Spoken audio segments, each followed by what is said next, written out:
This is the Sunday edition of the 217 Recovery Podcast. Tonight's episode was carefully selected by Marney. Could be little, could be big. But going back out is not the answer. Sit back, relax, or do whatever it is you do, and enjoy Marney's Sunday night replay. It might be childish, sure, but that's kind of what drugs do, you know? This is the 217 Recovery Podcast with Corey Winfield. What's up, Mr. Winfield? This is Ramil Ron Robinson. I got to ask you a couple of questions. So please call me back when you get this. Bye. I did not do it. That's all I say. When police call my phone. I don't know why he said his name was Romeo Ron Robinson. Not sure. He does have a podcast of his own. It's called Radio Days with a Z. Days. 30th of January 2021. My name is Corey Winfield. Marney Winfield here. And this is the 217 Recovery Podcast, where Marney and I talk about our day in recovery. Mm-hmm. Some people find it helpful. Some people find it useful. A lot of family members and friends listen who aren't battling addiction for their loved ones. It's kind of gives them insight, is what they tell us, to what may be going through the mind of their loved one. Mm-hmm. As we share the stuff from our past and the things that we go through each day. I do want to say congratulations to a friend of mine. I was his mentor back in treatment. Mm-hmm. Adam. Today is 7 months. Awesome. Congratulations. So big congratulations to Adam. Stand up. The crowd here is going crazy for you, Adam.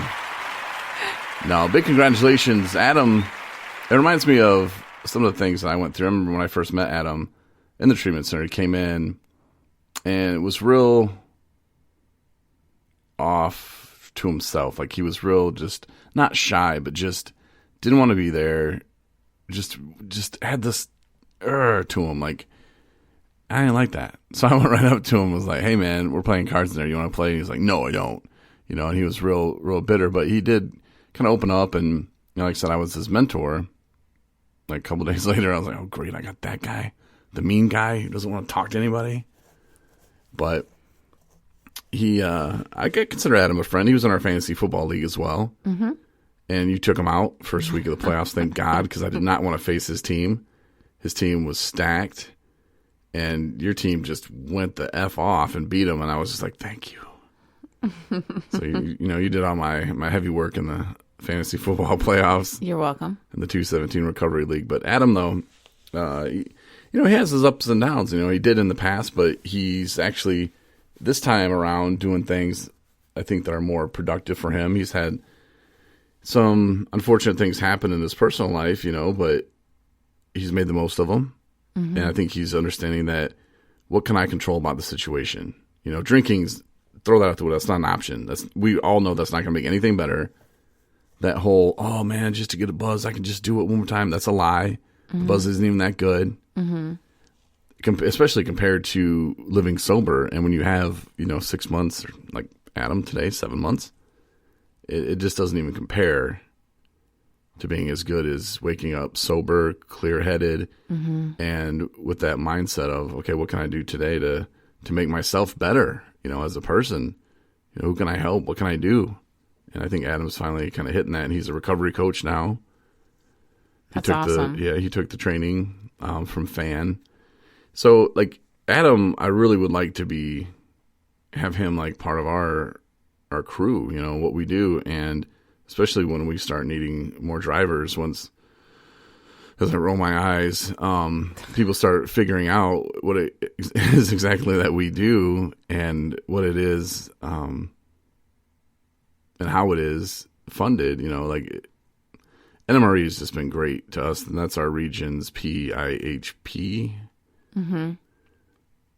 And I know I might be speaking Spanish to a lot of people, but without the support from them, we wouldn't be able to do the things that we're doing as far as helping people get to and from treatment. And it's just one of those things that makes sense, but people just keep overlooking it.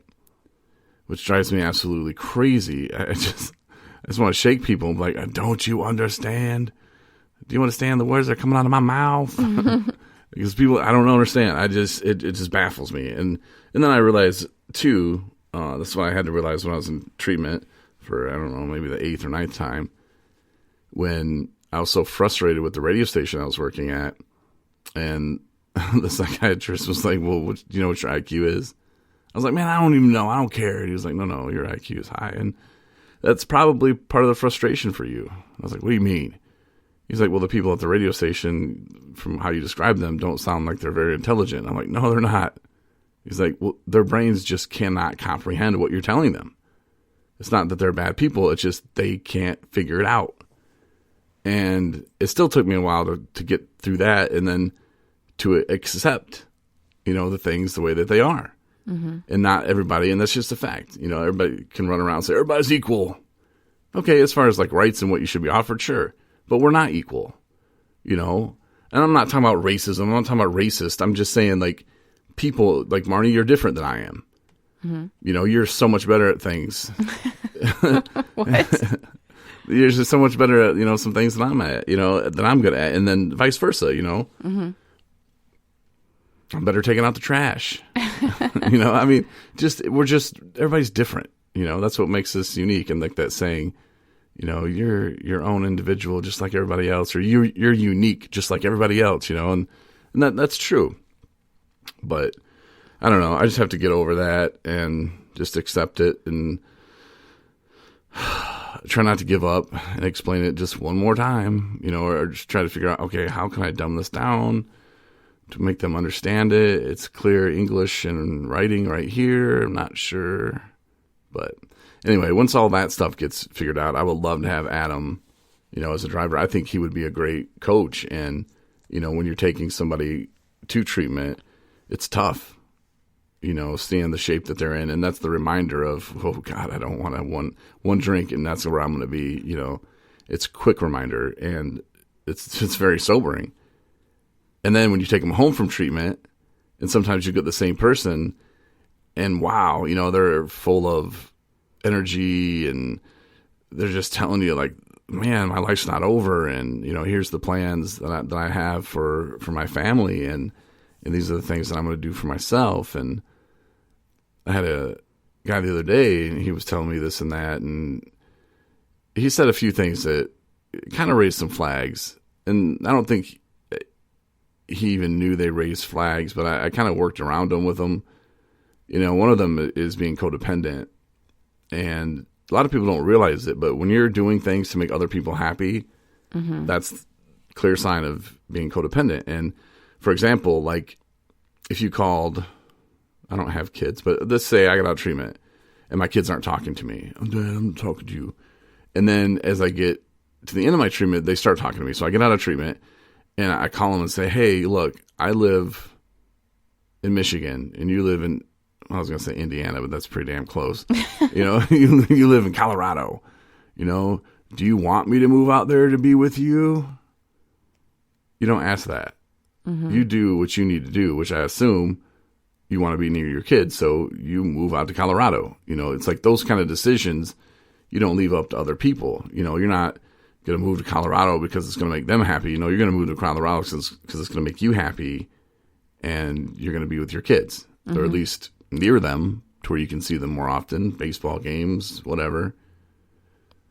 So just little things like that, though, like can throw up little flags. And having a recovery coach that can kind of go, oh, hey, bud, not that it's my job to tell him anything, mm-hmm. but as a person in recovery, I feel it's like, hey, man, and how you tell it is crucial too. You don't ever tell anybody what to do or what they can't do. Offer suggestions. Have you thought about this? Or, maybe be careful because I had a situation like this and this is what happened. And I realized I was codependent and I had to make those decisions on my own, mm-hmm. not based on what my mom wanted or what my brother wanted or sister wanted. I had to make myself happy. Just wording it like that, right, is a little bit easier. So, because like I said, I can't tell somebody what to do. Mm-hmm. He can ask his kids or whoever all he wants. Same thing as with the whole idea of setting goals for yourself. You can't tell somebody else what goals to set. Those have to be completely, from within, and they have to stem from what does they want their future to look like, what's best for them, what will make them happy, what are the things that they need that they want to strive for. You can't sit down and tell somebody else what their goals are supposed to be. Well, I mean, like your goal of making my bank account bigger than yours is a goal that I think that's good for both of us. And when I tell people, when I'm driving them, I'm like, hey, make sure you have a goal to donate 90% of all your earnings to 217 recovery. I think that's a pretty good goal. It's maybe a little bit high. Saying I should go 70%. You're totally off track of what I was saying. I know, but you're right. But sometimes it's hard for people to start. Mm-hmm. So do you want to role play? Setting goals. Mm-hmm. Obviously, you do. Well, we might as well, because just to kind of get the gist of it. Okay. Because we're some goal setters here. Okay. All right, so I'm driving you home from treatment. Mm-hmm. Wow, that's great. That's cool, Marn. Mm-hmm. You got a lot of plans that you are thinking about, but did you actually set some goals? What do you mean? Like write them down on paper. I just told you what they were. Yeah, but you said you wanted to build a tree house, but do you know how to build a tree house? No, I was kidding about the tree house. Okay. No, I probably need to get a job. I said I need to get a job. Okay, well, what kind of job are you going to get? I don't know, somewhere where I make a lot of money. Oh, okay, well, you can be a stripper. How are you going to get there? Who said anything about that? Oh, who didn't say anything about that? I didn't. I do not want to make a lot of money. I do not want to be a stripper. Okay, you want to be... I don't know what I want to do. Oh, okay. This is the part where you're supposed to help me figure out. Well, what are your interests? I don't know. Like dancing? No. Like music? No, not music. Let's say you could be a stripper. I like people. Oh, perfect. Fits right in. So... Music, I like helping people. Money, helping people. Mm-hmm. Some consider that helping people. All right. Well, how about this? Figure out what you really want to do. Write it down, whatever it is. Mm-hmm. And then write down beside it what you're going to do to get there. Okay. If you want to be a doctor, obviously you have to go back to school. So that would be, hey, I want to be a doctor. Okay. Mm-hmm. Go back to school. Mm-hmm. And make like 5 of those. Okay. Make a goal. Be very specific, God can't give you something if you don't ask him for it. Right. So ask him. Well, I probably need to start with my resume. Okay. I got to update that. On the job front, sure. Mm-hmm. Yeah. Yeah, and I got to figure out people that they could write letters of reference for me. Okay. I'll do that. It's a good start. Mm-hmm. Yeah, well, good luck. See you. Get online. See what's out there, in the area where I live. Because I'm definitely staying here in Traverse City because I know that it's a good recovery community. I don't think they have any clubs up here, but that's fine. Well, no, for real though, that's what I did. That's what I did. Oh, that's what you did. I just took over your role play situation. I was saying we were done role playing, but you kept wanting to go with it. No, it's fine. That was my story. I was kind of right off the bat, I wanted to, get things organized in my life and get things figured out. The things that I needed. I knew I wanted and needed employment. That's kind of how the world works, And then I knew I wanted to, I needed a safe place to live, where my sobriety was not in jeopardy.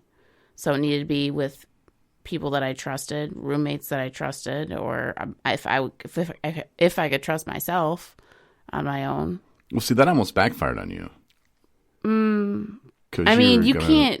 You can't play out. You can't line up everything of how things are going to work. It worked out how it was supposed to. Absolutely, it did. Absolutely, it did. I didn't know I was going to fall in love, and things worked out how they did. But in my head, when I when I got out of treatment, it was I needed to start, find a job that I liked. I knew I needed a job that I liked because I've worked in jobs that I did not like, and it is a huge disaster. Mm-hmm. Especially if you're if you're struggling in general. And I knew I needed to get help, but I thought I could do it all at once. I'll do, outpatient treatment, and I was trying to do everything excuse my language, but a half-ass, and that does not work out. Mm-hmm. So when I went to rehab this last time, it was all in. I needed to work on myself. I needed to start over fresh. And I'd worked at jobs before that were not conducive to any kind of recovery program. Working with alcohol, everybody who I worked with used alcohol and drugs. And then I also worked at jobs that were the opposite, that I was completely unhappy. I was an administrative assistant at a bank, and I loathed going to work.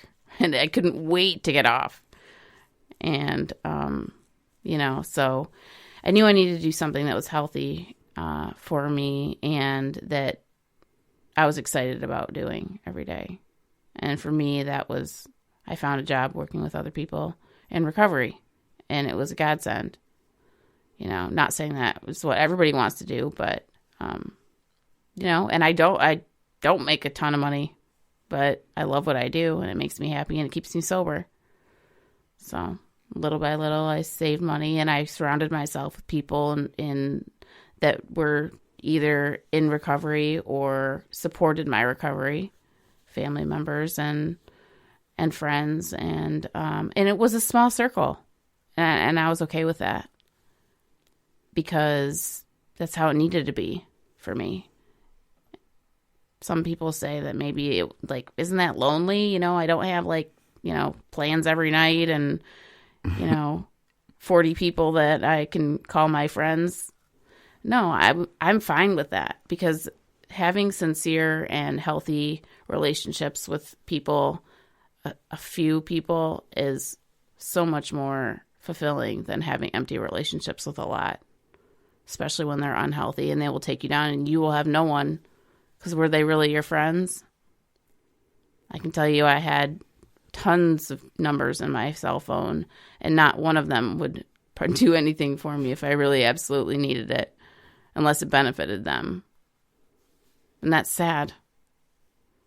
But I'm sure a lot of people that are hearing this feel the same. But, it doesn't have to be that way. And I did a 180, and everything is magical in my life right now. Fantastic. You realize that life's not a popularity contest. Absolutely, it's not. And that's what Facebook's for. If you want, friendships that have no meaning. Yeah. There you go. Add them on Facebook. There you kind of put me on the spot the other day with the Facebook social media, reality check. What do you mean? We were talking about how many friends we have on Facebook. Mm-hmm. I don't even know how it all came up. Oh, you said somebody asked friend requested you, mm-hmm. and they were already my friend. And I had no idea who this person was. And it made me kind of go back and be like, you know what? I don't know if it's right to have people that are friends on Facebook, my friends on Facebook, that I really don't know, have any idea who they are. Or in what capacity that I would know them. So I went through mine and I kind of did a little house cleaning. Not in a bad way, nothing bad.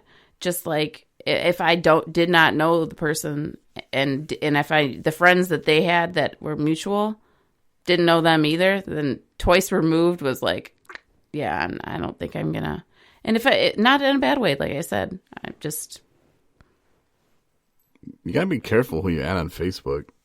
Yeah. And I say that because you can only have 5,000 friends, and it becomes such a beat down. Mm-hmm. Trying to go through and get rid of people. And you claim to say that you know every single one of those people mm-hmm. intimately. Not intimately. Going back to the 15,000 people reference. No. I mean, but yeah, I worked in radio. I mean, there's a lot of people, and you meet a lot of people. And I tried to go through there because I thought too, like, there's no way I know these people. Yeah, I've met these people, talked to these people, like, and when you make that connection, being in radio, it's like, okay, cool. And if you friend request them for some reason, or they friend request you, there's no reason for me to get out of my Facebook friendship, and people still listen to the podcast from all over too. Mm-hmm. I know a lot of my people that listen to me in Fort Smith, Arkansas still listen, Dallas even, so it's pretty cool. But yeah, like I said, it's a pain in the ass to go through and delete people, and then you start finding people that passed away. Because sometimes their family members don't remove their thing or whatever. I'm not sure how that works. Mm-hmm. But I'm like, oh no, this person, let me just, and then I feel bad about that. It's just a beatdown. So then there'd be people who I really wanted to add, and that would happen over the summer a lot. Like there'd be people I would meet. I'm like, all right, man, hook me up, look me up on Facebook, and I couldn't add them because I was already at 5,000. So I would knock it down to like 4,995. No, until I took it down to like 4,550. And then that's a bit, going through and deleting 50 people. Well, my feeling is if somebody really wanted to get in contact with me and know about me, then they could figure out a way. It's not like I'm hiding from anybody. Well, the election. I'm just saying, there's random people that I don't really know. I don't really feel the need to be updated on what's going on in my life every day. The election, too, knocked off by about 20 of them that they unfriended me. I think you're a little more forgiving with... And that's cool. No, they unfriended me because of my trolling. I didn't troll anybody today, so that's We should watch your Facebook time. Like, how much time you spend on it. We should. I bet it would surprise you how little time I spend on Facebook. Really? Because you're busy on Twitter and... No, I hate Twitter. Twitter's so stupid. I'm just not a fan. I try Twitter and I'm just like, eh. Like, I posted some pictures on Instagram the other day. I was gramming because that will send them to, I think, Facebook and Twitter. So it kind of defeats the purpose. I'd say I'd spend probably about 2 minutes a day on Facebook. Maybe less. On Instant Messenger, of course, obviously a little bit more. So are you counting that too? No. Okay. Yeah, I'd say under 2 minutes a day. I'm surprised. Yeah, and that's just me going back to edit my post. That's how long because I'll post, or if I do post something, oh crap, that doesn't sound right. Going back and edit it, make sure. So when's the trolling happen? That's more on Twitter. Also, or I'll post something about how whatever Trump or Biden or whoever did something stupid, or one did one, or I don't know. I'll just post something stupid, but that'll be like my post. I won't go through other people. So maybe I'm not trolling, but I know it'll make people mad, so then I post it. Don't encourage like that. That's not Or healthy. if I'm on there for a minute just to get my trolling needs out of the way, I'll go through the home screen thing or whatever for like a hot minute, and if something stupid's on there, I reply back with equal stupidity. Sounds exhausting. Thanks. Yeah. It's fun. So speaking of messages, though, today I got one. Had me choked up a bit. Now, if you listen to the podcast on the regular, you probably heard me talk about the letter that I wrote my father around Christmas. And I sent him pictures of our wedding. But I wrote him a letter. And it was something that I realized while I was in treatment that I needed to do. I haven't talked to my dad since April of 2018. So it's been a minute. And I sent the letter and the tracking and said it was left at their front porch. That's all I know. And hadn't heard anything since. So it's been over a month. figured, and trust me, I think about it, especially when I'm driving, and I have, 3-hour trip to go get somebody and I got 3 hours in the car by myself, I think about that a lot, like, but at least I did the right thing. I did the adult thing. I apologize that if the things I said hurt his feelings, but they needed to be said. Mm-hmm. Unfortunately, they didn't need to be said while I was drunk. Mm-hmm. That is how drunk Keri acted. And that's what people with addiction problems and substance use disorders, that's what we do usually. We burn bridges and we blow up relationships. That's what we do. But the way I responded with this letter, the things I said, and it was more adult, and to know that I want a relationship with my father, but at the same time, I want it to be something that is meaningful to whatever relationship we have. Meaning, like, if it's going to be a father-son relationship, I want us to start over and just get everything out. Mm-hmm. If it's just going to be a, hey, man, happy birthday, Merry Christmas kind of thing, then okay, cool. Then we can keep it there. So whatever level we want it to go to, I want it to be at that level. I don't want it just to be like, hey, Dad, you're back in my life, but you're not. You're just a text buddy. Mm-hmm.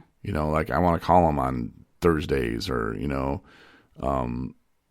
I want a more relationship, but we got to figure that out. Mm-hmm. And I don't know what kind of relationship we're going to have either, and so that's kind of scary. And anyway, so I got this message from my stepmother, and she was like, hey, Keri, it's Pat. What's your address? We was trying to send you something and it came back. I'm like, huh. It's like, I took the address from the box you sent. Cool, they got the box. Because part of me was thinking, well, maybe they didn't get the box, porch pirates and stuff. I don't know. Like, those are things I was thinking about when I'm like, well, then he hasn't responded, he hasn't texted, It's like, I know they have my number. So yeah, so I got that, and I was like, okay, interesting. And then I started, just kind of thinking about having a relationship with my father again. And I started getting really emotional. And I think that's good. Mm-hmm. Because I don't want to go through life with the whole, oh, well, yep, we had a falling out, and oh, well. And that was part of me writing the letter, because I was feeling that way before. And then I realized, that's one of his traits that I don't care for. And I'm being just like him. Mm-hmm. So that does not make me a better person. But to actually write that letter and send it, and I haven't got the reply back. It could just say, go to hell. No. But you know what? That's his choice. Again, mm-hmm. He's made choices for his life. And I make them for mine. So, but I'm excited and looking forward to whatever they send, and maybe it'll just be a card saying, "Hey, congrats on the wedding." Mm-hmm. I don't know, but I'm not going to overthink it, and I'm just going to wait for it to arrive. But I think that's still a good sign. I think it's a great sign, and like I said originally, even before you got the text back, even before any of that, I said I'm proud of you for writing the letter, because you made the effort to put yourself out there and say it was on your mind. And I mean, who wouldn't want to respond to that letter? Who wouldn't want to respond to news like that you're doing amazing, that his son's doing amazing, and even if you wouldn't have gotten a response back, I think that it was a good move on your part, and you did. I mean, you are going to get, and you got something, you're going to get a response back. Well, you did get a response back, and acknowledgement, and, yeah, we don't know what's going to be in that, letter or package or what have you, but it's a response either way, and you did that. So you should be proud of yourself. Mm-hmm. And I am. I'm proud of myself, and that's okay to be proud of myself. I think it's great. I knew that was an issue. Like I said earlier, when I went to treatment this last time, I knew that there was underlying issues there with our relationship. but I never really put it together that was one of many factors that I was running from and using the bottle to do that. And years, back to childhood. They say childhood trauma is the cause of a lot of our addiction problems. And until you can sit down and be real with yourself and go through it and realize it. And I didn't try to fix it at that moment. Mm-hmm. I knew that first I need to get sober. Yeah. I need to learn to live this new life. Until I do that, I can't deal with these other issues. Mm-hmm. So, and then I didn't put a timetable on it. Like, well, December of 2020 is when I'm going to handle this issue. I didn't put a timetable on it. I just said, you know what? When I'm ready, I'll handle it. Mm-hmm. And during the fall, I started kind of getting ready for it, mentally and thinking about it. And the time was right. Our wedding it just happened. And I felt that was a time to reach out and share my thoughts and tell them about my beautiful wife. So it was good though. And yeah, we'll see. I'll keep you updated on the whole response thing. Yeah. And I think it's important to touch on what you said about it's not about, okay, when you look at the things in your life that maybe are root problems or issues that played a part in our addiction, there is no fixing that. These aren't things that, these are things that have happened, events that have happened, pieces, parts, chapters of our life that existed that cannot be undone, per se. These are things that we need to recognize and, like you said, to deal with and to, I want to say, I don't want to say, I guess open up would probably be a better word, to open up these issues and things that have gone on with us that we know caused us pain, that we know we regret or feel some kind of way about, that we need to, recognize and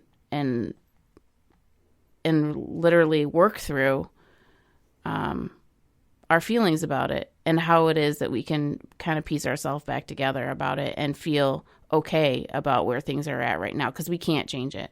We can't change that stuff. It doesn't just disappear.